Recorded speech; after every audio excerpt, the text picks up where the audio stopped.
This is a very new Republican club.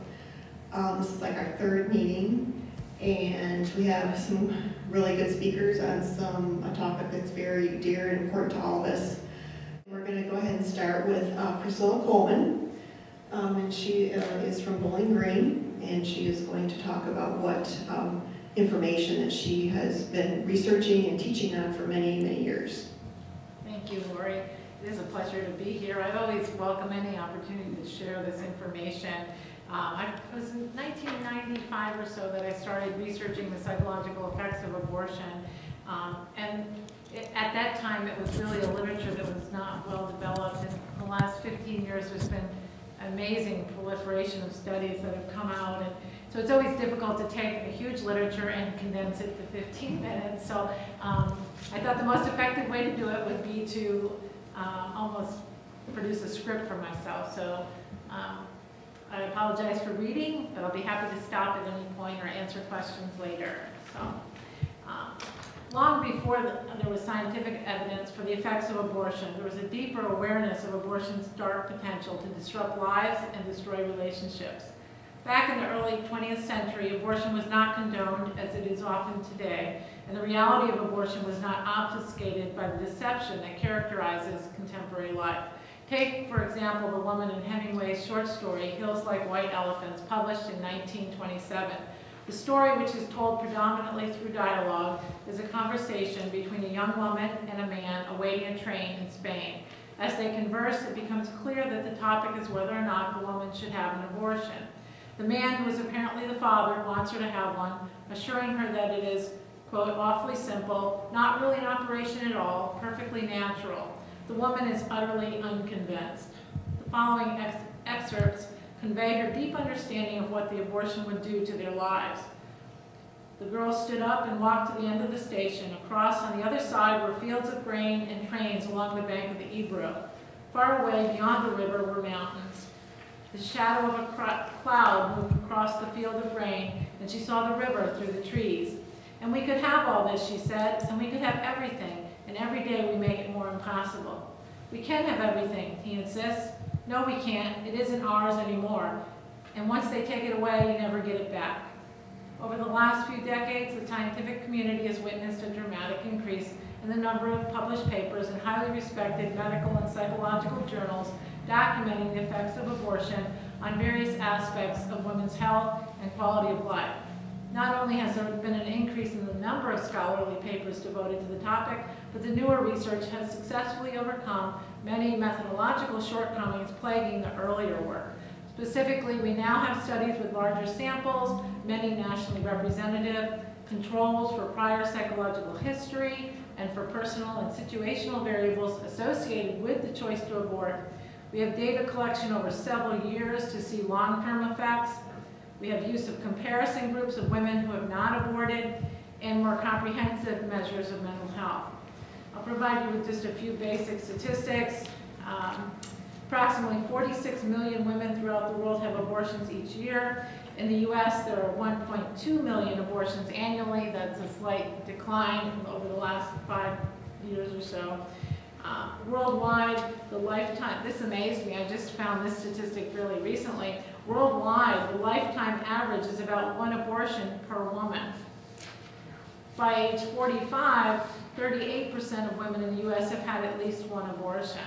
So is there a profile of women who abort? Not really. They're single, married, divorced. They range in age from 10 to 50. They have varying levels of education. They represent every income group, all ethnicities, and they are religious and non-religious. Studies suggest that decisions regarding resolution of an unplanned pregnancy are not easy for most women, even those expressing an unyielding determination to abort. For example, research by Hutzfeld indicated that 44% of the participants experienced doubts about a decision to abort upon confirmation of a pregnancy, while 30% continued to express doubts on the day of the abortion. Further, in a study led by Kiro involving interviews of 221 Swedish women seeking an abortion, 46% revealed that their thoughts of abortion initiated a conflict of conscience.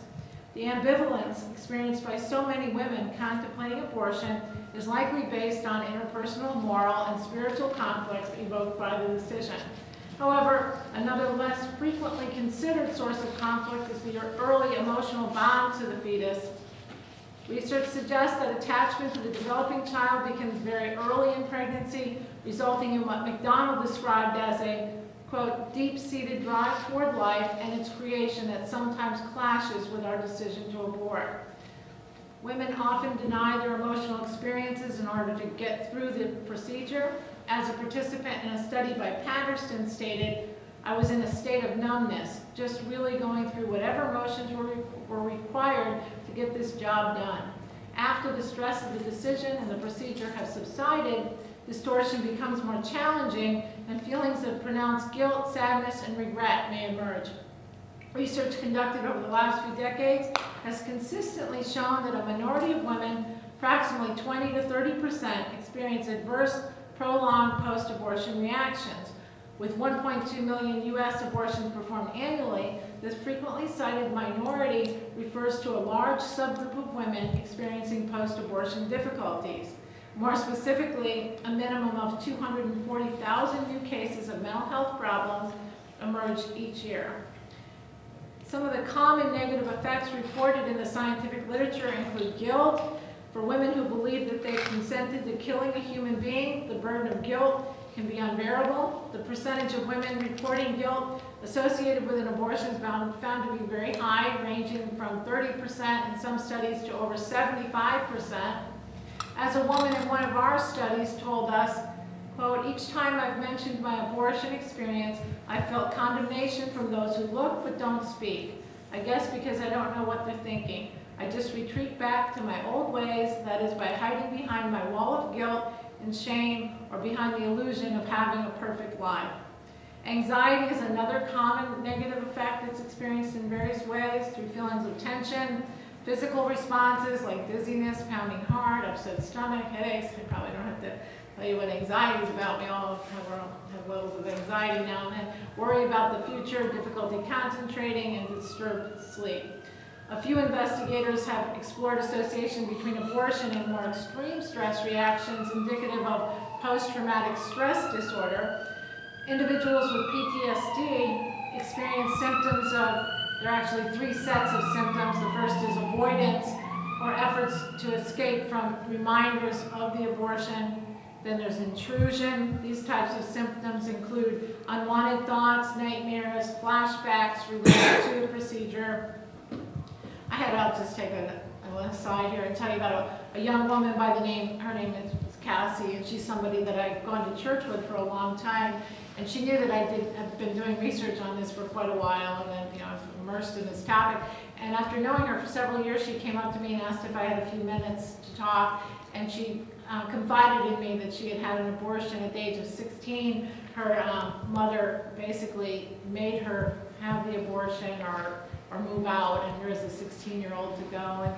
And so this is like 12 years after the abortion. And she said that every night or every other night, it's very frequent, sometimes she gets relief from it, but she has this chronic nightmare, the same nightmare almost every night, where she hears a baby crying and she wanders around this dark house that is unfamiliar to her, and she can't find the baby. She just stumbles from room to room and can't find this baby. And she's had this same nightmare, and those are the types of nightmares that people who are afflicted with PTSD may experience.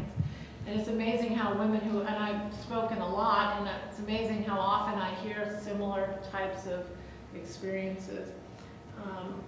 There's also sometimes symptoms of arousal, which could lead to irritability, an exaggerated startle reflex, sleep disturbance. Psychological numbing is another effect observed in post-abortive women. There's avoidance of situations likely to cause emotional upset, and the woman works very hard to avoid experiencing a wide range of emotions, so there's basically not any real extreme highs or lows. They just kind of, in order to avoid those negative experiences, they just shut themselves off emotionally. There's also depression and thoughts of suicide. Common symptoms include sad moods, sudden and uncontrollable crying episodes, low self-esteem, sleep, appetite, and sexual disturbances, reduced motivation, and disruption in interpersonal relationships. Accumulating evidence indicates that abortion is associated with increased risk of alcohol and drug abuse post-dating the procedure. Negative abortion-related emotions, which can enhance risk for substance use, could be triggered by or exacerbated by physical and psychological changes associated with a later pregnancy. For example, using data from a nationally representative sample, we published a study in the American Journal of Obstetrics and Gynecology where we found that pregnant women with a prior history of abortion compared to women without a history were 10 times more likely to use marijuana. They were 5 times more, and this is in a later pregnancy that they're using the drugs, 5 times more likely to use various illicit drugs, and they were twice as likely to use alcohol. There's been a great deal of energy devoted to identifying situational and personal characteristics associated with the higher probability of experiencing post-abortion problems. So which women are most vulnerable? And the common risk factors include timing during adolescence, and that's often because for an adolescent like my friend Cassie, it's often not their decision. It's often a boyfriend or a parent or they, the circumstances. Being unmarried, if the pregnancy is intended, or if there's high level of emotional investment in the pregnancy. Second trimester abortions, we just published one that relates to later abortions. Prior emotional problems or unresolved trauma, conservative views of abortion and or religious affiliation, feeling unable to cope with the abortion, pre-abortion ambivalence or decision difficulty, and involvement in violent relationships. Many couples choose abortion believing that the decision will preserve their relationship if one or both partners feels unprepared to have a child. The available data suggests just the opposite, with abortion causing challenges and introducing stress into the partnership. Abortion has been found to be associated with more frequent avoidance of intimacy, partner communication difficulties, conflict related to children, relatives, substances, jealousy, money, domestic violence, and separation or divorce. There are many reasons why an abortion may introduce relationship problems. For example, there may be perceptions of a partner as insensitive or insufficiently supportive. There can be anger due to relationship-based information like commitment, long-term plans that surface during the abortion decision-making. There can be abortion-related anger that is directed inward or outward. Unresolved grief and mental health problems in the man, woman, or both individuals may make relationships more difficult.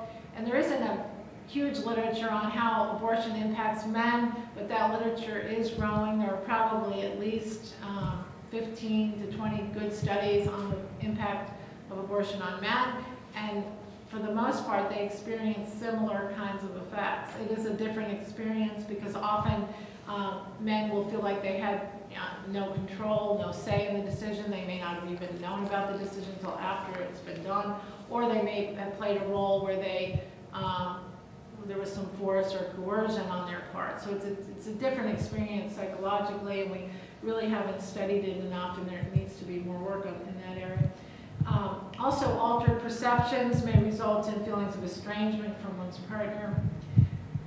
Research suggests that emotional difficulties and unresolved grief responses associated with abortion may even hinder effective parenting, and this is kind of where our research is going lately. The last few studies that we've published dealt with parenting. And the way we see this is through reduced responsiveness to the child's needs. There might be some interference with attachment processes if there's an abortion history. There can be anger, residual anger that's a common component of grief, or there can be increased anxiety about the child's well-being. I came across a poem a few years ago, and it's entitled Ghosts in the House by Amanda Lewanski. I actually contacted her and asked her if I could use it in presentations. I put it in a paper I wrote at one point, but it's a really interesting poem. It's sad poem, but I think it really conveys the conflicting emotions and the ongoing sorrow that abortion may bring to women's future lives. So I'll just read it. Come, child, it's evening. Come to me and sit with me once more. Let's rock here while the others sleep. Let's see, your sister's 4, the baby is 3 months today, your little brother's 2, and I've not decided if I'll tell them about you. And you would be 8 this year. I do not know your name, the color of your eyes or hair, or where or how to blame. The fear was all, the fear of change, for I saw change as loss, against my dreams, my plans, my life. You seemed so small a cost. Your scent, your weight within my arms, your head upon my breast. I did not know these things when I decided what was best. And I am lost and so confused and don't know how to feel. For you who were in illness, every year become more real. Your sister and your brothers, they proclaim you as they grow. And no, it isn't every day I find your shadow here. Most times I'm far too busy for reflection or for tears. But sometimes when the children sleep and I have time alone, I sit down in the dark and rock and bring my baby home. Women facing an unwanted pregnancy often feel desperate and alone, fearing loss of their personal autonomy, destruction of their plans for the future, loss of others' esteem, and altered relationships, in addition to viewing a baby as an enormous responsibility that they're ill-prepared to assume. What women typically fail to see is how their decision to abort may significantly compromise the quality of their lives for many years beyond the decision. Most women miss the fact that an abortion carries with it the potential to wreak havoc on their physical, emotional, interpersonal, and spiritual well-being. They also frequently fail to see the many life-enhancing aspects of having a child.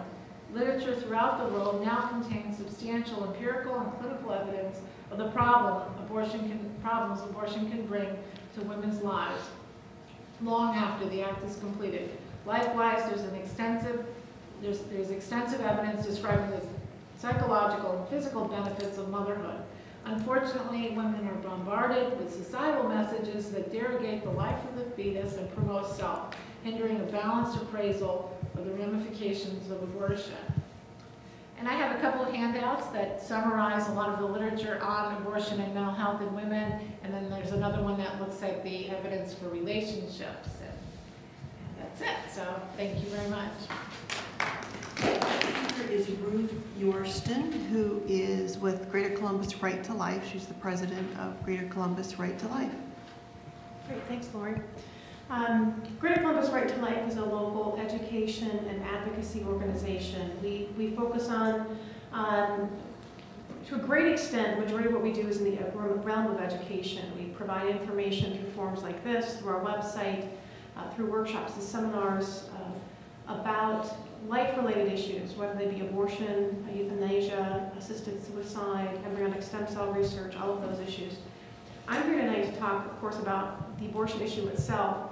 A quick background. Actually, I have to tell a funny story because this is sitting here and I just can't help but tell this story. To give you a little glimpse into me. When I was a little girl, in my family, we had family meetings. Does anyone else have family meetings at your house? Yes? Okay. Well, my father felt it was very important that we learn Robert's Rules of Order, so our family meetings were run by Robert's Rules of Order. And the chair, the responsibility of the chair transferred to a different person every meeting. We went to Washington, D.C. when I was probably about 9, maybe no more than 10 years old. And my dad thought, oh, well, we're in Washington, D.C., and we're having lunch in the Senate lunchroom at the Capitol. We have to have a family meeting. We had a gavel. And my father packed the gavel when we went to Washington, D.C., pulled out the gavel and said, Ruth Ann, I believe it's your turn to chair the family meeting. So I chaired our family meeting in the lunchroom of the Capitol building when I was quite little. And the senator, I grew up in Indiana, an Indiana senator was in the lunchroom at the time and came up. He was so excited to see this young family learning Robert's Rules of Order and such a fantastic thing. But my father taught me Robert's Rules very, very well. And I picked up that gavel and brought it down very heavily, and I said, excuse me, sir, you have not been recognized by the chair. So I have that gavel. When my mother moved into our home, we were going through things and discovered the gavel, and it now sits proudly on a bookshelf in our house. And any visitor comes to our house knows you better follow the rules because I know when to get out the gavel. So I'll try not to use that tonight. So after the funny aside, the reason I talk about abortion is twofold. Of course, the primary reason is because I know that it's wrong. The reason I know that it's wrong is because in my history, I used to work at an abortion clinic. I grew up in a family that was very, very pro-abortion, pro-choice. I grew up in that environment, not really thinking much about it, like most children. As my father taught me Robert's Rules of Order, he also taught me how to think. And like most children, I learned to think the way my parents thought, and I learned to believe the way my parents believed. And my parents believed that it was a woman's right to choose what to do to her body. And they never really thought about what they were doing to the other body involved in a pregnancy. But they thought that the woman had the right to choose what to do with this life that was growing in her body. When I was 20 years old, I took a job working at the local abortion facility. My mom worked there. I actually worked for my mom. So it was definitely an all-in-the-family experience in the Berger household. And I worked there for about a year. I left that job when a young man that I was dating at the time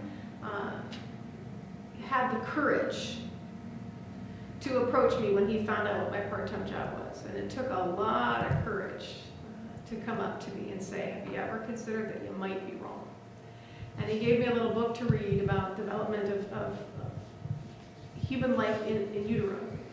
And I saw some of that information for the first time. And I realized for the first time that at the moment of conception, we have a new strand of DNA that's never existed before and will never exist again. We have an individual. I saw that this was life. I saw that it was separate from the mother and separate from the father. So many things I didn't know. And when I realized that, I realized, oh my goodness, what have I been doing? So some of the things that Dr. Coleman talks about when she talks about the psychological effects of abortion on the woman who's had the abortion and on the father who has either knowingly or unknowingly participated in the abortion, I can relate to those. Because as a former abortion worker, I suffer from some of those things myself and have suffered from the intense guilt. It's quite a thing to sit and realize that you participated in the death of hundreds of preborn children. So when I talk about abortion, it is a very personal issue for me. So I'm glad to be here. But what I'm here to talk about in terms of local abortion is what's happening in our community. In the state of Ohio, abortion numbers are reported to the Ohio Department of Health. They are in most, although not all states, reported to the Department of Health, and then those numbers are released annually. So the most recent numbers that have come out were made available in October of this year, were for 2009. And what I can tell you is that while abortion numbers in the state of Ohio decreased between 2008 and 2009 by just over 3%, in Franklin County, they increased by 6%. So statewide, we're seeing abortions go down. Locally, they went up. They had decreased between 2007 and 2008 in Franklin County by 20%. We were very pleased to see those numbers, but they did begin to increase again in 2009. So that is a great concern for us. Here in Grove City, in a 43123 zip code, I can tell you that in 2009, 89 residents of the 43123 zip code lost their lives to abortion. That's a decrease over the former years. Let me give you the last 3 years because they just started reporting by zip code or keeping track of that by zip code in 2007. In 2007, 123 preborn Grove Cityans lost their lives to abortion. In 2008, it was 115, and in 2009, it was 89. So we are seeing in our little piece of the pie a reduction in those numbers. But overall, abortions in Central Ohio have increased, and that is of great concern. And abortion is the most common elective procedure in the country, and it does carry physical risks as well as psychological risks. There are different types of abortions that are performed in different stages of the pregnancy. In the very early stages of the pregnancy, the 8 weeks and younger, the infant or the preborn child is small enough that the child can be actually just sucked out of the woman's womb. As that child continues to grow, the child actually has to be dismembered in the womb. And that's done by putting what's called a curette, which is a type of a knife blade. It's inserted into the woman's uterus, and then that child is dismembered and sucked out through a vacuum tube. Of course, once you start talking about putting any sort of a sharp implement inside of someone's body, that runs risks. The risks may not be so common that every other abortion something happens, but there are risks that need to be known. There is a risk of a perforated uterus. There is a risk of bleeding. There is a risk of infection, and that risk is not uncommon. There are increased risks of cancer. There are increased risks of difficulty in further pregnancies on down the line. Studies show again and again that women who have had abortions have a much greater risk of an ectopic pregnancy, which is a pregnancy where the fertilized egg does not actually make it into the woman's uterus, but implants itself into the fallopian tube, which can be life-threatening to the woman. There's also a number of studies that show that women who have had abortions are at a much greater risk for a spontaneous abortion, or what most commonly known as miscarriage. Thank you. Remember how words just go right out of your head? So there are some real physical concerns and dangers to having an abortion, and these things are not commonly talked about. I can tell you from my experience having worked in an abortion facility that the so-called counseling that people received was, if you've ever had a medical procedure, it's kind of similar, you know? The doctor, the nurse comes in and they've got several forms for you to fill out. They're speaking rather quickly with all the dangers that could happen, and it's kind of a long, overwhelming list. And if you've done your research before you're having some sort of procedure, you've already talked to your doctor about that. So this is a reminder. But do not be deceived. There's very little conversation that happens before a woman has an abortion. We often hear an abortion, you know, it should be between a woman and her doctor. Well, women who have abortions aren't going to their family physician. They're not having a conversation with the doctor. The first time they see the doctor is when they're sitting on a table with their feet in stirrups. They don't have a conversation with a doctor. They go into an abortion facility. They say they're pregnant. They want to have an abortion. There's a pregnancy test to confirm the pregnancy. They have a couple-minute conversation with someone who's called a counselor who goes over some forms with them. They sign it, and on they go down for an abortion. So there's not a lot of consultation here happening with doctors. Family doctors are generally not involved in the abortion. In very many facilities, the abortionist isn't even local. The facility I worked in was in northeastern Indiana. Our doctor came in every week from Illinois. So if a woman had a complication after the abortion, there was no going back to that doctor. There was no one there who really understood what had happened. There are not reports going back to the woman's family physician for that doctor to know that the patient has had an abortion, unless she tells him or her. The family physician very well may never know that his or her patient has had a surgical procedure. So we stack up one on top of another, risk factor after risk factor after risk factor, and we push it under the carpet with this notion of it should be between a woman and her doctor. Well, it'd be great if we're actually between a woman and her doctor, but it isn't. So there are a lot of misconceptions and some really good marketing strategies that are employed by abortion facilities and by the abortion industry to create something that looks very good for women and very good for society. But in reality, it's not good for women. As we've certainly heard here the psychological, emotional toll on women, and certainly the physical toll. One thing that's often not spoken about, and this concerns me greatly that it isn't spoken about enough, are the very, very clear links between abortion and an increased risk to breast cancer. And I want to explain that because it isn't talked about enough. One in 8 women it will have a breast cancer? 1 in 8 women. That's a lot of women. The way that abortion can increase the risk of breast cancer is women who abort their first child have a greater risk of breast cancer. What is unknown by many of us, because we haven't had the reason to think about that maybe much, is that our bodies continue to grow and develop through our entire lives. And certainly a woman's body continues to develop as her body changes. And our bodies don't just change through puberty, but our bodies continue to change as we enter into our childbearing years. Most specifically, the breast tissue changes as we go through our childbearing years. When a woman becomes pregnant, the actual makeup of the tissue changes from what's called a phase 1 to a phase 2 breast tissue.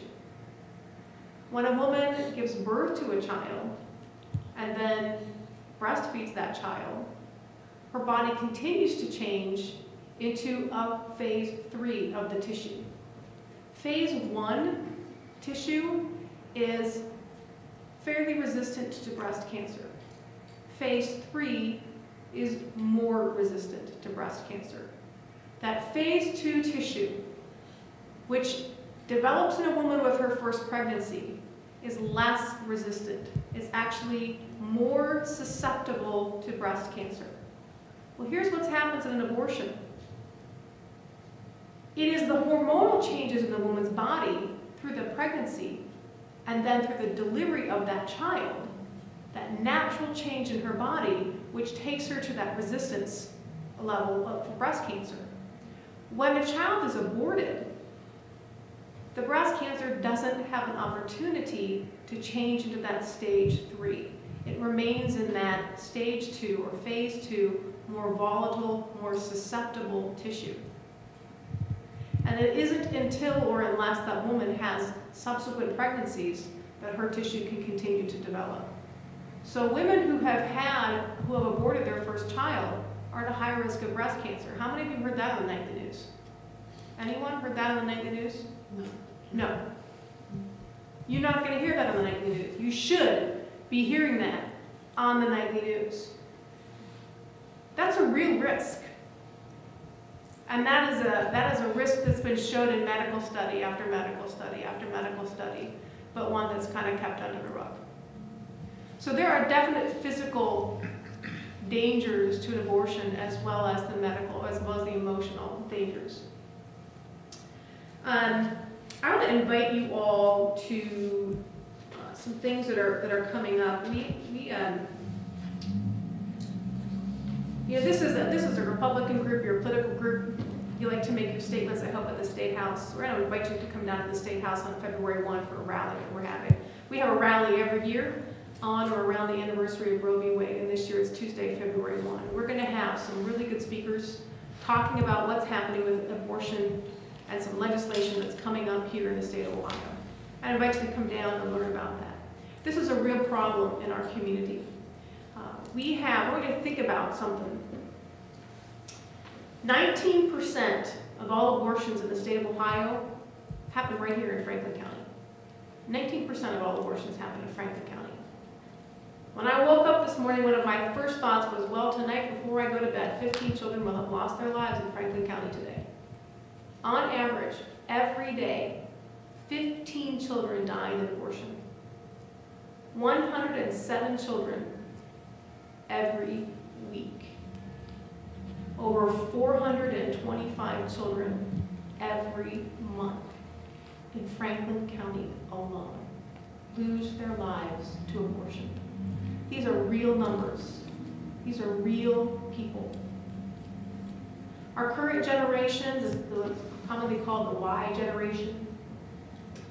1/3 of that generation is missing.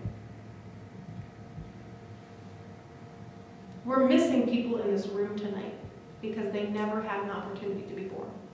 That opportunity was taken from them. I was speaking at a high school recently. I'm looking at those high school students, and they had some empty seats in their classroom. I know that classroom should have been filled to overflowing. I wonder what our neighborhoods would have been like if we had 1/3 more children in them. I wonder how our relationships would have changed if there was another child in that neighborhood. How our children may have been different if there was someone else who they could play with and get to know, who could challenge their thinking, who could encourage them, who could befriend them. But those people are gone, and we'll never have the opportunity to know them. Families are missing people in their families. The poem that you read, Dr. Coleman, is, I wish that was an uncommon story to me. I so wish that was an uncommon story to me, but it's not. It's very, very common. So I'm going to invite you to come on down and join us on February 1. I know it's February 1. I know it's winter and it's cold. We had a lot of people who just spent 8 and 10 hours out in the cold in Washington, D.C. on Monday. We're only 45 minutes in Sunny, Ohio. So come on down and learn a little bit about what's happening legislatively coming up in the state. We have a couple bills that are coming up. They're going to be introduced to the legislature this year that are pretty exciting. One looking at challenging abortion very early in the pregnancy, and one looking at challenging abortion very late in the pregnancy. And then I'm also going to be there talking about some things that we can do beyond the State House, because we will be able to affect some change legislatively. But where we're really going to affect change is in relationships. I think about the young man who had the courage to come and talk to me and challenge me in my thinking, and I wonder, where would I be today if he had not done that? And I've had some time to think about that in this last 20-some years. When I think about the fact that my mom worked for that abortion facility for 10 years, and by the time that she left, she was the assistant administrator. And I was her daughter. And all green lights in my family for pursuing a career in that industry. We worked for a facility that wasn't a standalone facility, it was part of a chain. A smaller chain than Planned Parenthood, but a chain nonetheless. And I firmly believe that had someone not had the courage to come and talk to me and ask me to think about what I was doing, instead of being executive director of a pro-life organization, I'm pretty sure I would have ended up being executive director of an abortion facility. So I'm pretty grateful to someone who took courage. And I want to challenge you to do that. Because I know sometimes it can be a scary thing. But I want to challenge you just to ask a question. You know, I've been thinking about this issue of abortion for a while, and I'm curious to know, what do you believe? And begin conversations with people, because we can affect real change in conversations over coffee tables and dinner tables. So come on out and join us in February. I'm glad to answer any questions that you have about local abortion statistics and involvement when we get to that point. But don't be afraid to speak up and have courage. Thank you. Ohio does that when they meet with their legislator. Get on our mailing list so that you know when things are coming up, because we do send out action alerts and ask people to contact, so you know that you're doing things in a timely manner. We have more pro-life legislators in Ohio now than we did in the last term, so that's good news. There is a bill that's been introduced, it's House Bill 7. It was originally called the Viable Infant Protection Act, and I can't remember, I think they gave it a slightly different name, but it's House Bill 7. House Bill 7 is a bill that's looking at putting an end to late-term abortions. Do you realize that late-term abortions are still legal in Ohio? A lot of people think we had some legislation that got passed, and then the Supreme Court overturned it because there were some things missing in it. So there's another pass at that happening, and this would put bring an end to abortion if passed, once the fetus is considered viable. And viable is when the child is old enough or developed enough to live outside the mother's womb. Usually that's considered anywhere between 20 and 24 weeks. So that would bring an end to some abortions. So we want to get that out and get people working. Our next speaker is Alicia Healy, who has run for several offices in Franklin County. And she is, and the agenda said she's a mother of 3. She's actually a mother of 4. I made a mistake there, sorry. And she's going to talk about special issues concerning the African American population. I want to applaud the men for being our audience tonight. Yeah. Thank you so much for coming out, and thank you for inviting me. I'm going to give a few statistics, a few little history stuff, and then I'll talk a little bit about the African American community and abortion, and then some things that we can do, and also the spiritual background as well. Well, abortion statistics. The number of unborn babies who die every year from abortion is 1.3 million. Now this was in 1996, so these may be a little bit off, but not as much. When you think about accidental falls, 12,000, drownings, 4,000, poisoning, 6,000, car accidents, 40,000, suicides, 30,000, homicides, 25,000. And then you look at abortion, 1.3 million. It's 11 times greater than all of those combined. That's a sad state that we are in America.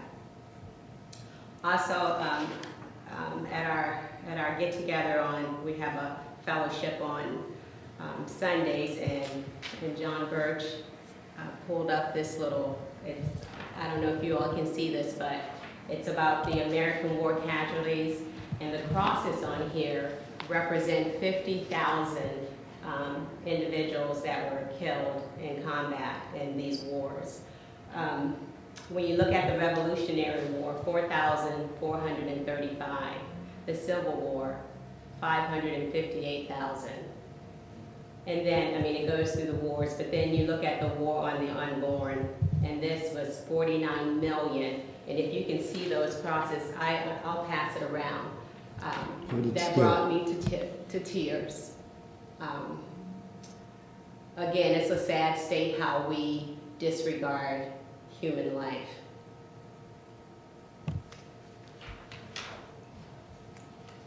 Since the legalization of abortion in America, 28% of the black population has been eliminated. That is equivalent to 14 million and counting innocent black babies.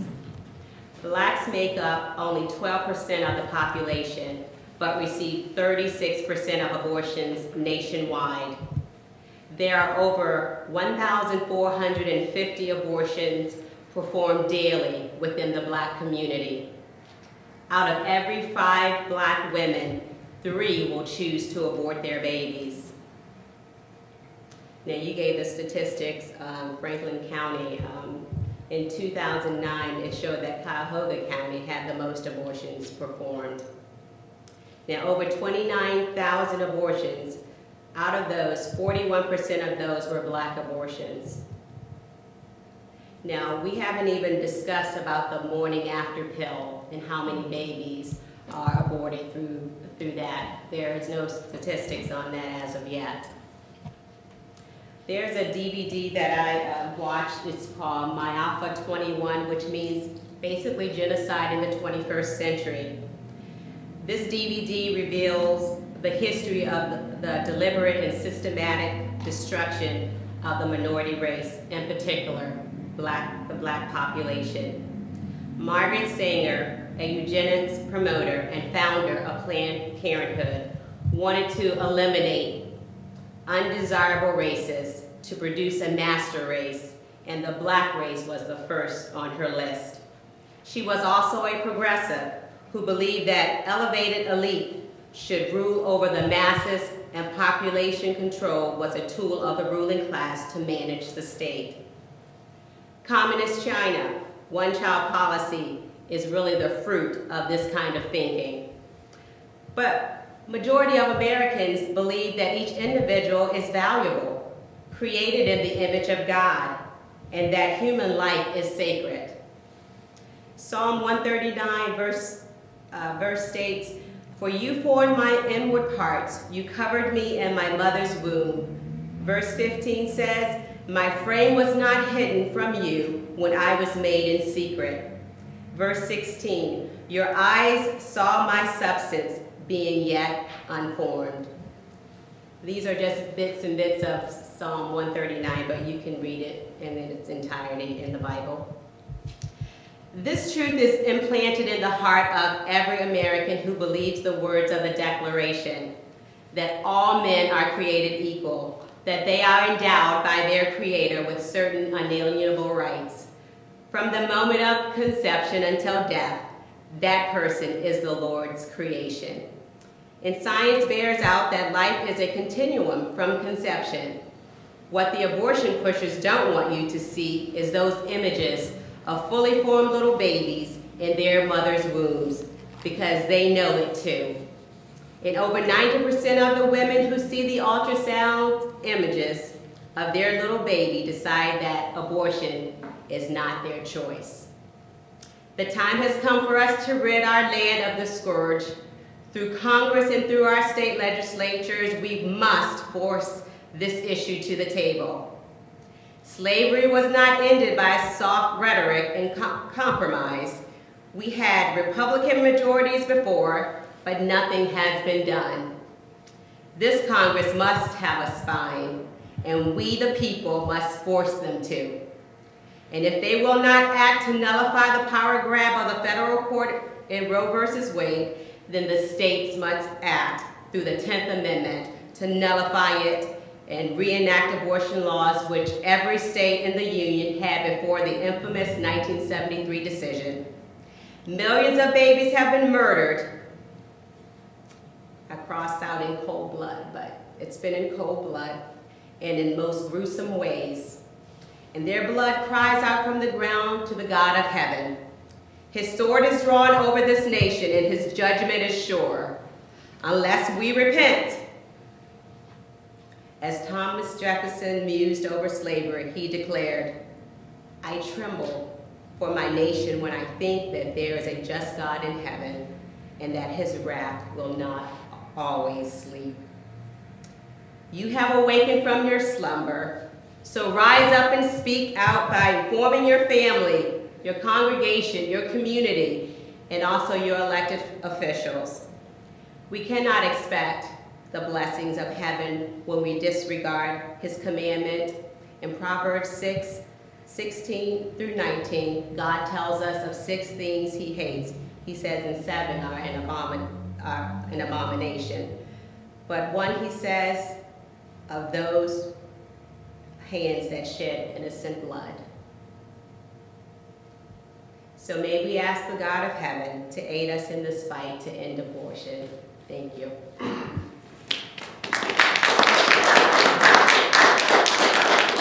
Thanks for having this event today. One of the main reasons we got together to do this was, you know, the Republican Party is the party of life, and I've been kind of disappointed on how they've been pushing this issue to the back, and I thought this would be a great opportunity to get out there and push the issue so that people do start looking at it, start paying attention to it.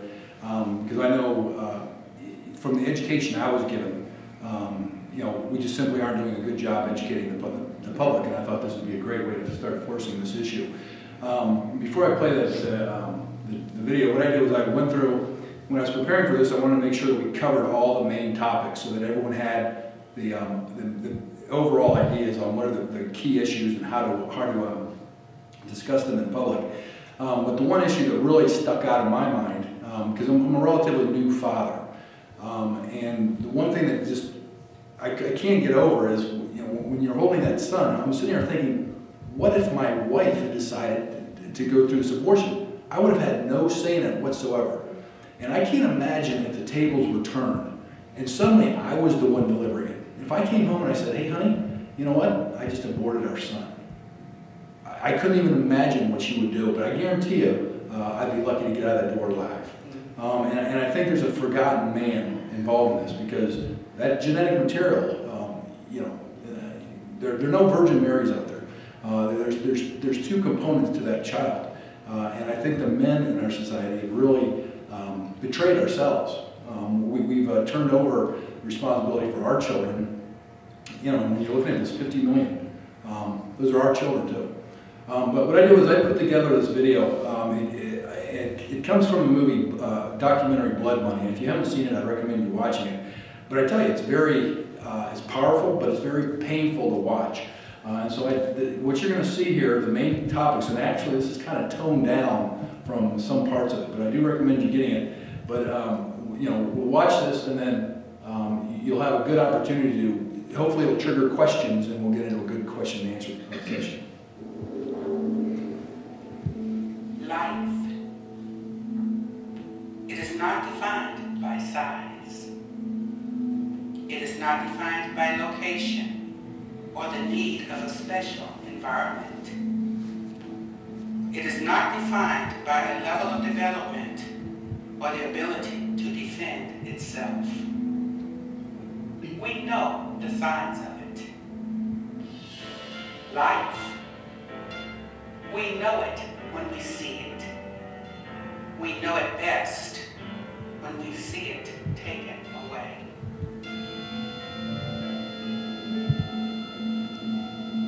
Bypassing the legislative branches of government, this campaign was brought before our unelected judicial branch, unaccountable to the people.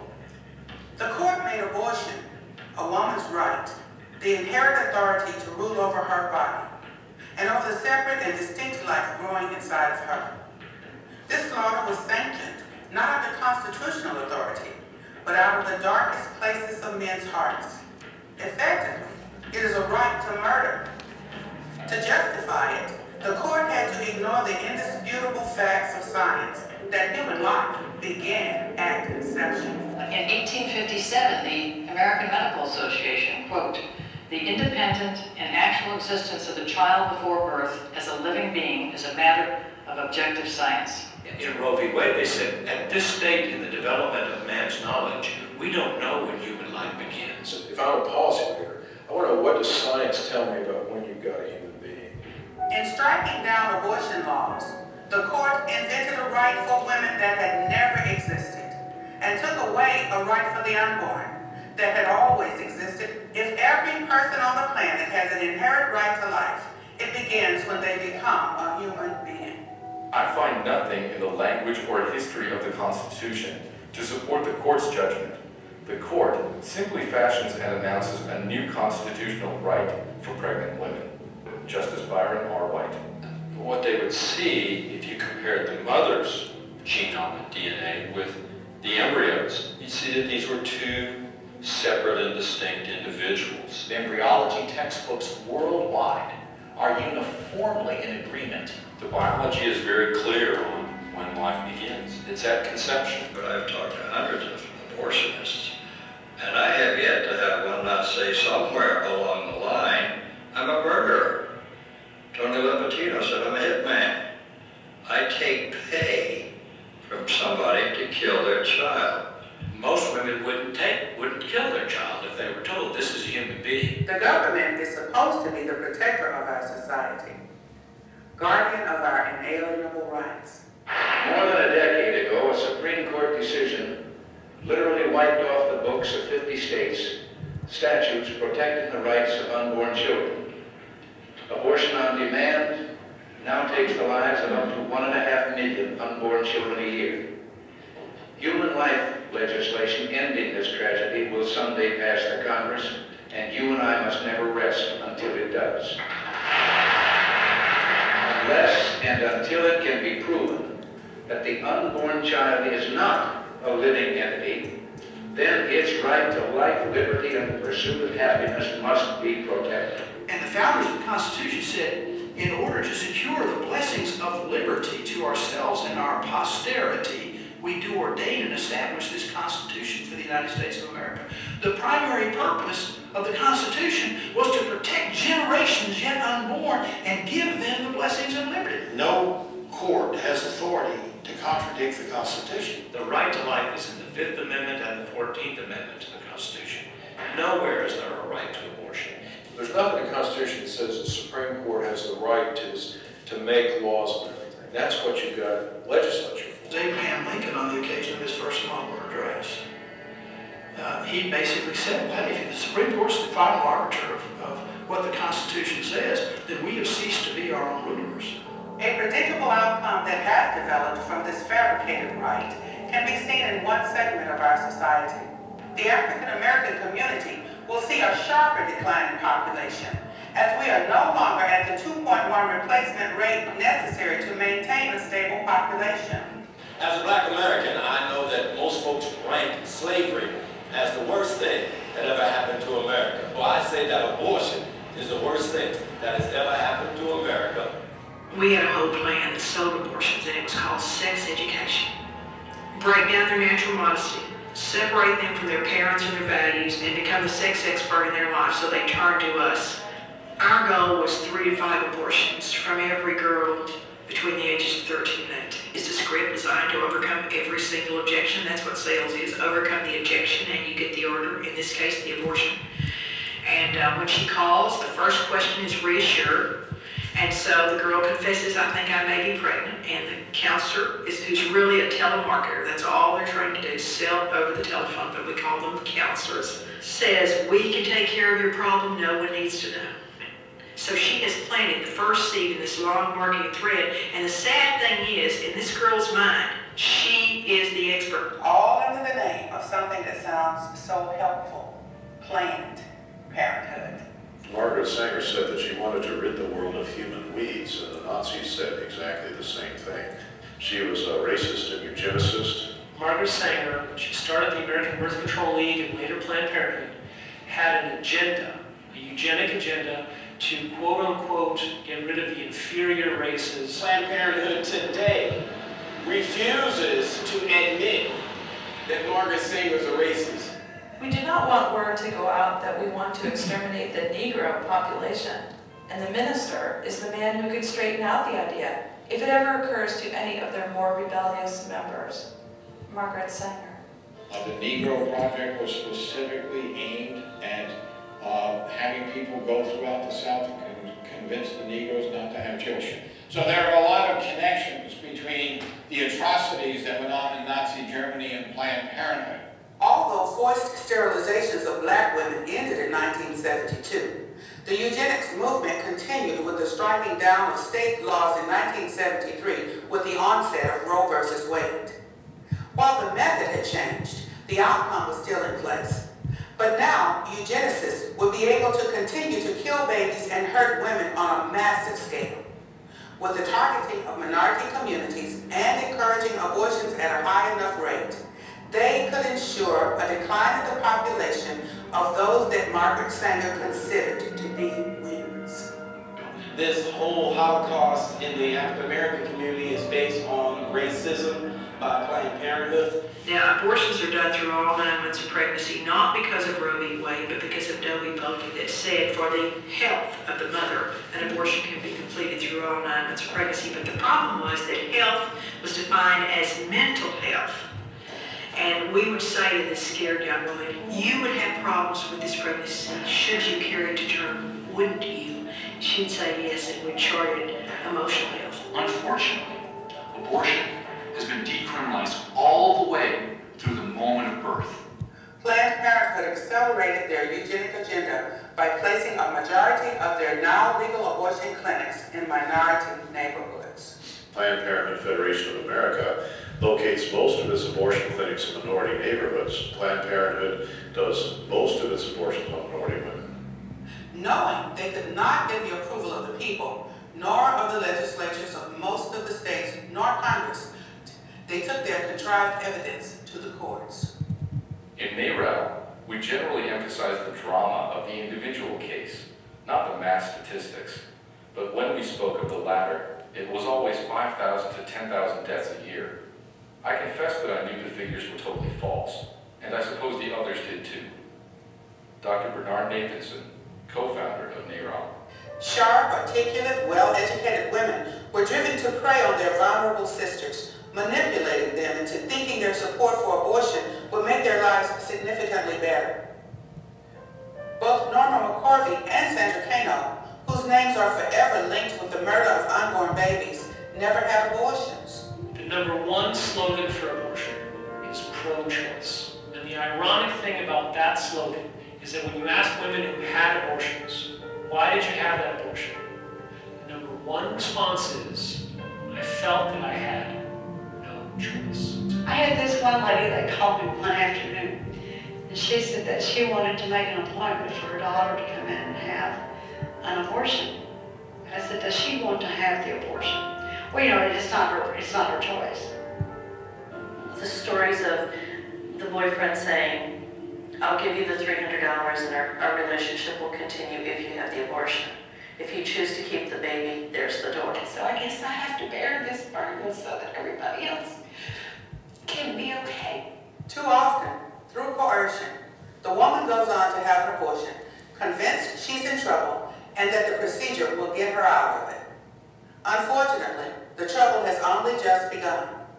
The physical and emotional consequences of her decision are often devastating, well outlasting the 9 months she would have carried her baby, or even the time it takes for that baby to reach adulthood. Because abortion goes to the core of who we are as women. Abortion is so shameful and secretive that many women don't tell anybody that they've had an abortion. We have more and more men and women who've had abortions are speaking up about it. And as they testify to the pain and the despair that abortion has brought, as they testify to the fact that abortion didn't solve their problems but only created more of them, then they are, by their very testimony, they're making it impossible for the other side to say, listen to the voices of women, this is a positive thing for women. That's, of course, what they've been trying to say for decades, and now those very voices are telling them abortion is bad. I know a lot of women have suffered from having nightmares, hearing babies crying in the night, inability to bond with living children. The fear of being found out, curling in a corner and pulling out my hair, and just thinking, I can't believe I had done this. Rather than just go through a 9-month crisis pregnancy that I've gone through about 20 years of hell on earth. Women are constantly saying, they didn't tell me I'd suffer for years from my abortion. They didn't tell me I'd have nightmares about my baby. And they didn't tell me I'd come to regret it so deeply that I would rather kill myself than go on living. It's 10 minutes, you'll never have to think about it again. That's a lie. Some studies have indicated that teenagers who have an abortion are up to 6 times more likely to take their own lives within a year of having terminated their pregnancies. But suicides and attempted suicides among women who've undergone abortion are a reality the other side does not want to admit. I figured the only way to escape the torment was to take my own life. And being the chicken that I was, I got about as high as I could, and I got in my bathtub full of water. And with a razor blade, I cut my wrist. We had a 12-year-old. She came in chewing her gum and looked so carefree. She had her abortion. She came back 2 weeks later for her checkup. Didn't come out of the room, opened the door, and she was in there. She brought in a piece of glass and slitting her wrist. But we all have that moment where we realize that we are moms and we killed our children. There were 2 great lies about abortion. 1, it's not a baby, and 2, it's good for women. We must also examine another motivation of Planned Parenthood in the abortion industry, the desire to make money to further their cause. And they're using our tax money. 1/3 of the $1 billion budget is our money. They have worked very hard to learn how to get Medicaid funded. Planned Parenthood was allowed to come in and talk to us, or other organizations talk to us. Liberal teachers talk to us. No one calls it a baby. Product of conception. It can be removed if you don't want it. In legalizing abortion, the Supreme Court opened the floodgates for an industry to make billions of dollars off the pain and suffering of women and the deaths of millions of innocent babies. The money that is generated by abortion then gets plowed back into the political realm to support candidates who will keep it going. Planned Parenthood is expanding now in anticipation of socialized medicine, because they hope that if a Democrat becomes a president of the United States, there will be socialized medicine brought in. The abortionist has a financial interest. They did a pregnancy test. They said it was positive, and they asked me, did I have the money?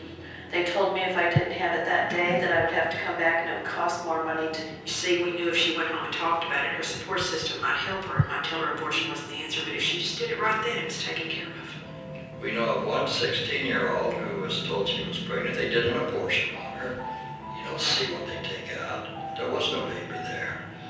And she committed suicide. But she had always wanted a big sister as an only child. And then she went, well, wait, where's the baby? And I had to explain to an 8-year-old what abortion was. And she was standing right in front of me. And she said, you were 16, you were pregnant, and you killed your baby. And I had to say yes. And this look of terror went across her face. And she didn't say anything more, she just walked away. Some men have had no choice. The woman chose abortion without them, and they didn't have any control over it. Abortion steals the destiny of not only women, but of the men who participate in it. We can't be silent anymore. Millions of women's lives have been devastated, and the fathers, we just write them off. They're just forgotten about. With Roe, the Supreme Court took away from the states the right to restrict abortions within their own jurisdictions, but it was thought that the states would regulate the clinics that performed the procedure. The truth is, for years, they were left alone. The dirty back alley abortionists simply moved into the open in their trash cans, and they would take the cash receipts, throw them away, and the babies would just be thrown in with the daily trash. Well, yeah, I mean, we had an infection rate of about 75%, you know, but that was just from unsterilized equipment. The life of the woman who decides to abort her baby will never be the same. There will never be a day when that decision won't affect her in some way. About the third day, I was laying on an examination table, and my baby began to kick a lot on that table. And I remember thinking, something is wrong, and she's trying to tell me that. She was right, because then George Tiller came in, and he proceeded to insert a large needle into my abdomen. And almost immediately, my baby stopped kicking, and I never felt her again. So I know that's the moment that she died. Slowly, people are waking up to the understanding that abortion is wrong and needs to end, and that we as a society must see the end of this injustice. We, the people, are beginning to come to the realization that life, even life from conception, is the primary inherent right of all humanity. I would have definitely kept that baby. I carried my baby to full term, and I gave her up for adoption. And I'm happy that I did. Is that abortion is really, to me, the ultimate exploitation of women. And none of that is being discussed, because the reality is once it starts being discussed, and we really blow the lid off of this issue, and the truth has really come out about what abortion does to women, let alone the unborn baby, our dead babies. They're always arguing over when does life begin. The way I put it is there's no missing link in the cycle of life. You can't find any book ever published that doesn't show that life is a continuum. And the very fact that they're able to perpetrate that myth on society is just beyond me. You know, because I look back at the way I was taught, you know, the education that I was given. And now looking back as an adult, I'm horrified. Because I'm watching those people talk, and I'm sitting there thinking, I was in, what would have happened if I would have made some decisions back when I was younger? You would never be able to get over that. I mean, I have lots of regrets in my life, but I couldn't ever imagine having the regrets of something like that. I can't imagine that once you have a child, you suddenly realize what a mistake it is, and I don't see how you could ever get over that. I look back at the education I was given. It just makes me realize we have got to do a better job making people understand about this issue so that they don't make the mistakes that they will regret the rest of their lives. We have this concerted lecture series is, you know, people have got to start getting involved. And the most bang for your bucks, every pro-life organization out there should be informing all their members on how to run for your central committee. I just recently got on the central committee, and what I found is I'm shocked. And the only way we're going to turn things around is if we start getting the parties to answer to the people. And the way to get the parties to answer to the people are to get the people on the party. And it takes 5 signatures. And we had a good run last election where we were able to get about 20 to 30 seats out of 140, and that was our first shot. But every church that you go to, every 9/12 that you go to, every pro-life event that you go to, start spreading the word that the people have got to start running for these central committee seats, because once we capture the party, they'll answer to us. But as long as they can just put this issue aside, they're going to do whatever they want. But once we stack the deck with people on our side, we'll start getting things done, and that's the easiest way to get it done. And I just want to interject one other thing. Yes, eventually we want to get legislation passed, and you're right. It's going to be difficult to get that piece of legislation passed. Maybe we will, maybe we won't. Everyone's going to give it a good shot. We'll, you know, time will tell. I am a firm believer that legislation follows the heart of the people, right? Because we're the ones that put people in office, either by our activity or by our inactivity. We put people in office. So if we want to affect legislation, we do that by affecting the hearts of the people. So it's very important. When I talk about these crucial conversations, they may seem unimportant, but they're extremely important. If you go to a church, then talk to your pastor. Is he bringing this up? If not, why not? Or do you go to a Bible study? Are you bringing it up? If not, why not? Do you go to a gym somewhere and work out? How well do you know the people that you're on the treadmill next to? Bring it up. Start having these conversations, because it's the groundswell of those questions and conversations that will begin to get some change. Talk to your schools. Absolutely, I think Alicia's completely right. Put some pressure on your school boards. Find out where they are. Talk to your individual schools. If you have a student that's going to Columbus Community or Columbus Public School, guess who's teaching sex ed? Planned Parenthood. There is a wonderful organization called Relationships Under Construction, and I'll give you that name again, Relationships Under Construction, run by Catherine Wood. Relationships Under Construction provides abstinence-based sex education to a number of the schools in this community, not Columbus Public Schools. By the way, guess who pays for Planned Parenthood to go into Columbus Public Schools? We do. Healy. $50,000 contract with the county, with Franklin County. So you want to get Planned Parenthood out of there? Have a little conversation with one of those 3 people at 323 South High Street. And put some pressure on and get someone else providing sex education. One of the things we caught that clip in here, Carol Everett, who was a former abortion provider in Texas, I don't know if you caught what she said. Their goal was 3 to 5 abortions from every girl aged 13 to 18. Those are high school students and junior high school students. Planned Parenthood has a financial incentive for abortions, and they're teaching our children. I can't think of anything more insane in my life. But that's what it's up to us. We've allowed this to happen. That's what blows my mind. Those are our children that they're teaching, and we're paying for them, and nobody's saying a thing about it. That's what I find so amazing about this issue. So Franklin County Commissioners is a good place to start, so we can start working on getting Planned Parenthood out of Columbus Public Schools. Find out talk to your school district here, who's providing sex education in Southwestern school system. Where's that coming from? And are they providing abstinence-based education? Nationally, it has been shown that abstinence education does make a difference. Relationships Under Construction has been credited with helping to see a more than 30% decrease in teenage pregnancy in this state. Why? Because they provide abstinence-based education. The only way I know to guarantee you're not going to get pregnant is to not have sex.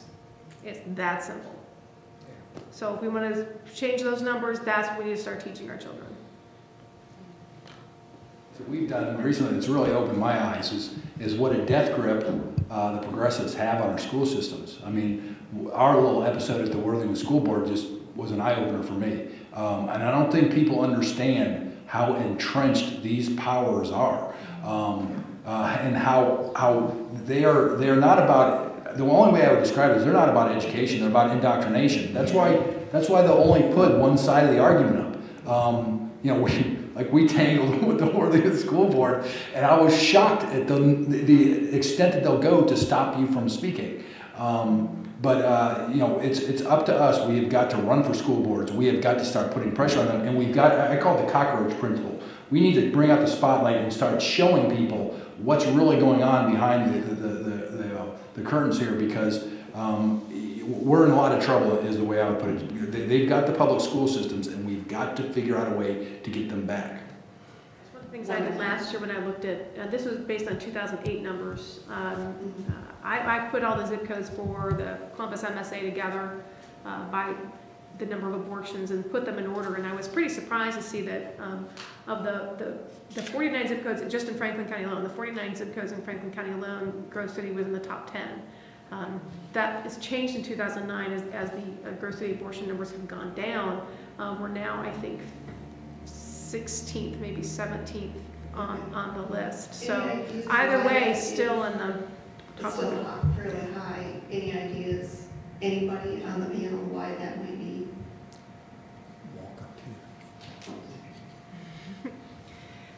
Well, I think those numbers, you know, they fluctuate, and it's, there are, historically, you know, I've heard people say, you know, there's typically specific groups of people who are more likely to have an abortion. But then more recently, and in fact, Dr. Coleman mentioned to this even in her comments tonight, that more and more we're seeing that it's people from all economic backgrounds, people from all ethnic backgrounds. So to be able to kind of identify why, I could take some stab at some guesses, but more and more I see that it's becoming pretty much a little bit of everyone in the pie, getting there. Of everyone in what? Everyone, if you do a pie graph, it's like all over the pie. Every group is being represented. Okay. So I wish I knew it would be easier to target than specific education for the area. Again, I don't think they've done the statistics on the morning after pill and how readily it is available, you know, to teenagers or individuals. If it's an over-the-counter drug, that could be a reason to. Well, that's pretty readily not available. Included in that, right? That's not included. No, because you know, when you take the morning after pill, you don't really know yet if you're pregnant. Right. It is very readily available at a pharmacy, but those numbers, I don't know that we'll ever be able to know, because we have no idea. Any number that's listed are surgical abortions.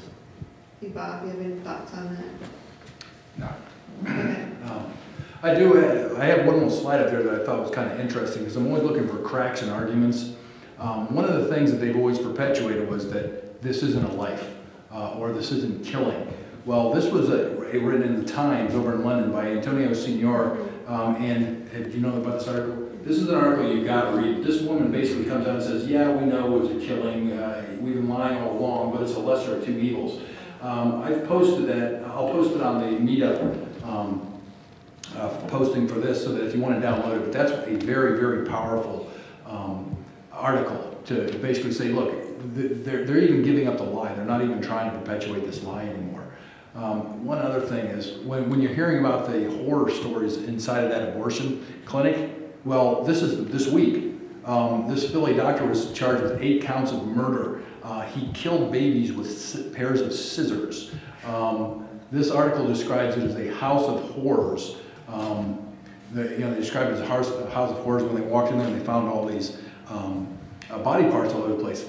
And this is one way that I think there may be some progress towards addressing this issue. Is I call it the tobacco approach, because if you can just get women to start suing these abortion clinics, you can just sue them out of existence. And I don't know if that's a tactic that anyone's used, but it strikes me as that's the way to get rid of them. Yeah. definitely are lawsuits going on. I'm actually serving as an expert in two of them. One is a case in New Jersey, it's Stacy's Alley. I don't know if you've heard her story. They're keeping it pretty low-key, hoping that it will be a victory for her family. But she committed suicide at age 19, and it was approximately a year after the abortion, 3 prior attempts, hung herself in her room. Litigation is ongoing against Stephen Brigham, who's been in the news lately because he took a woman over state lines. He's lost his license in 3 states. We're hopefully going to trial finally in March, and hopefully he'll be in jail when we go into trial. That should help a little bit. But then there's a case right here in Ohio, in Cincinnati, that Brian Healy is the lawyer, and he's doing a great job, and it's against Planned Parenthood. In that case, the young woman got pregnant by her soccer coach, and she was 14 years old. Talk about not being informed of the risk. It was unbelievable. The little information, and there were red flag after red flag in the case regarding, the fact that she was, this was a case of statutory rape, and the coach brought her in, 21 years old, claimed to be her brother. I mean, there were so many details about it that made it obvious that this was statutory rape, and she wasn't informed, and that there was recently a ruling that was on our side, and that's against Planned Parenthood, but they are when the amount of energy and money and time that they're putting in.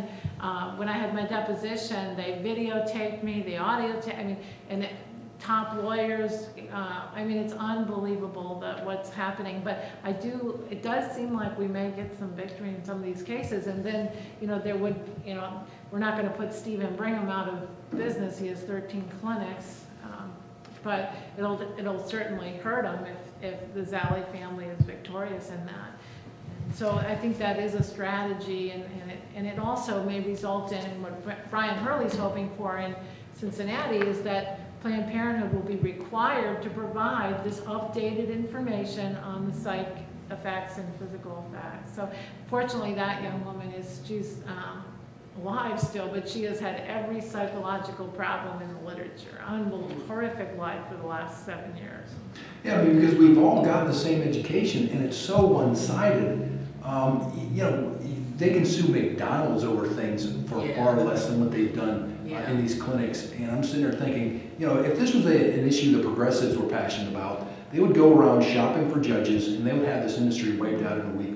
That's what they did with the tobacco things. And I hate to say it, but that may be an approach to ending this. Well, I think we have to remember, too, that the victims in this case are traumatized. And one of the reasons why abortionists often aren't sued is because of the shame that the woman who's had the abortion is feeling. For her to step forward and sue the doctor or bring a criminal charge against a doctor, she's got to admit, I went to him to kill my child. So let's understand what we're asking these women to do. If we want to see some changes, we have to be very careful. Remember that 1/3 of the women who are walking around that you meet have had an abortion. So how are you talking about abortion to these women? Are you creating a safe place for them to come? I hope so, because they need a safe place to come. I needed a real safe place to go when I walked out of that clinic. And if I didn't have a safe place to go, I don't think I would have had the guts to go. So when we see one victory, it makes it easier for women who are frightened to come forward and to participate. But we have to create an environment that helps women to leave the abortion industry, that helps women who have had an abortion to come forward and talk. They need support, they need help, they need love, they need mercy. Also, I just want to touch something that came to our thought, kind of back to your original questions. We're talking about how we're going to affect some change. I want to encourage you to look at your own language. I find myself doing this, and sometimes I go, me of all people, I should know better. But do you ever refer to a preborn child as an it? You were never an it, my friend. You were, from the moment of conception, a man or a woman. Preborn children are not its. They're he's or she's. Do you refer to an abortion as terminating a pregnancy? A pregnancy is a condition. You don't terminate a condition, you terminate a person. So think about some of our language. as we talk to people and try to retrain. This is part of the education, the indoctrination that Bob is talking about here. We've been indoctrinated to accept their own language, right? Got their premise. Right. I don't want to use the word abortion clinic anymore because we go to clinics to get well and get help. We don't go to clinics to kill people. Some people use the expression abortion mill, other people use the expression abortion facility. But work on our own language. We've got to take back our own language. And these little things, they build up. We create a culture of life. And it might seem like a little thing, but this is a big shift in our thinking. Even those of us who are pro-life, we also have to go through some of this shift in our thinking and in our vocabulary that in order to make us rethink our own thoughts as well. It's very important. You know, and the other thing is there's a shortage of babies for adoption. That's what blows my mind. You have an opportunity here to really help someone, you know, but no one sits there and says, you know, look, there's a person just out there begging for a baby. And no one ever even offers that option. You know, I had a friend that was just racked over not being able to adopt a baby for the longest time. We're adopting all the baby girls from China. Yeah. If people want to adopt in this country, they're adopting baby girls from China. There was a thing on the news today about China, and there's millions of men that will never have the opportunity to marry because there are very few baby girls in China. If you want to raise your girls today to be wholesome in abstinence, you have to raise your children counterculture. So when we talk about education, it's got to start really, really young. It can't starts in the home. Yeah, it can't start in school, and but then we do have to have some people in the schools that can reinforce, you know, what we are teaching our children at home. Yeah, because you know the kids don't listen to you. They don't listen to you. You can't coach your Starting children. at about a certain age, they stop. They don't hear you can't anymore. coach They tune you out. So you have a few years left. Wow. I'm looking at myself and I'm dreading what I'm going to go through. You have to make the next 5 years count for all it can. One thing I did want to point out, and what I focus on is the lies that they seem to be able to perpetuate. And there's one of the biggest ones, I think, is the stem cell argument. And they use this embryonic stem cell argument as one of their major justifications for abortions. Now, I will bet anyone in this room $1,000 that within your lifetime you're not going to see any major advancements for embryonic stem cells. And the reason is simple. An embryonic stem cell is a foreign body. You take that and you put it in any other body, it's going to be rejected. So you're always going to have some kind of rejection rate. There's no need to have embryonic stem cells because you can treat them with adult stem cells. You can take an adult stem cell, it has plasticity, and you can make it whatever you want. And so it makes, at least to me, it makes no logic whatsoever to try to rely on embryonic stem cells when you can use a human adult stem cell from the same donor that won't be rejected. And so you'll see these advancements being made in stem cells all the time. Read what they're about. They're all about adult stem cells. You can't find a single major advancement with embryonic stem cells. And what's so heartbreaking about it is if you look out in California, they had a tax levy for $1 billion to be used on embryonic stem cells. Now, if they would have used that money on adult stem cells, they're probably going to get some results. I guarantee you in the next 10 years, they'll spend $1 billion and you won't see any advancements coming out of embryonic stem cells from California. And they would have wasted taxpayers' dollars on that. But that's just one of the great examples on how they tell all these half-truths. They make this issue about a stem cell, but they don't ever tell you, by the way, there's a better opportunity with an adult stem cell. Or with the cord cells, perfect match when a baby's born. If they can find a way to, store that, everyone would have it, perfect. But you don't hear about the cord cell stuff either. It's so deceptive. That's what really bugs me. Everything is on deception. So. It has to be. It's built on lies because if people heard the truth, they wouldn't have any case. Roy Wagner, he videos this, and this video will be available on krosevideo.com on Blip TV or krosevideo.blip.tv. So thank you.